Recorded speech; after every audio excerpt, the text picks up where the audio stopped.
DMF বা maths দে doctor লেখা রায়ের যে রিটটি ছিল সেটা গত 12 তারিখে নিষ্পত্তি হয়ে গেল।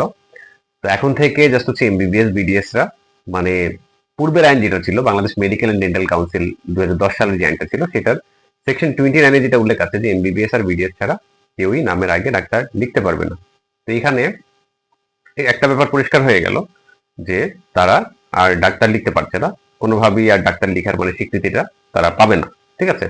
তো এখন দেখা যাচ্ছে মানে অন্য ধারার চিকিৎসক যারা আছেন, যেমন হোমিওপ্যাথিক চিকিৎসক যারা আছেন বা দেখা যায় ভেটেনারি চিকিৎসক যারা আছেন, তারা অনেকটা দ্বিধায় পড়ে গেলেন যে আপনার হাইকোর্ট ডিভিশন যেহেতু এরকম একটা রায় দিয়েছে যে এমবিবিএস আর বিডিএস ছাড়া কেউই ডাক্তার লিখতে পারবে না, সেটা কোন প্রেক্ষাপটে দিয়েছে সেটা নিয়ে কনফিউশন তাদের মধ্যে কাজ করে।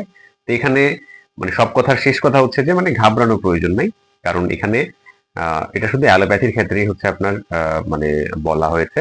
কারণ এই যারা হচ্ছে ম্যাথস বা ডিএমএফ স্টুডেন্ট ছিল বা ম্যাথস বা ডিএমএফ ডিপ্লোমাধারী যারা ছিল তারা কিন্তু এই অ্যালোপ্যাথিক মানে এই চিকিৎসা ধারার মধ্যেই ছিল।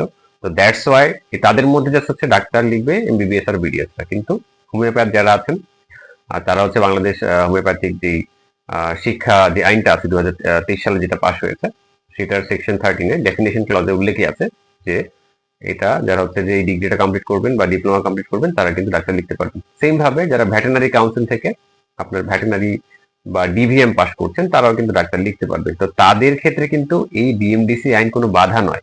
ঠিক আছে? এটা মানে দেখা যায় অনেক কনফিউশন দেখছি গতকালকে থেকে, অনেকে দেখা যায় এরকম মানে কমেন্ট করছেন, অনেকে আমাকে মেইল করেছেন।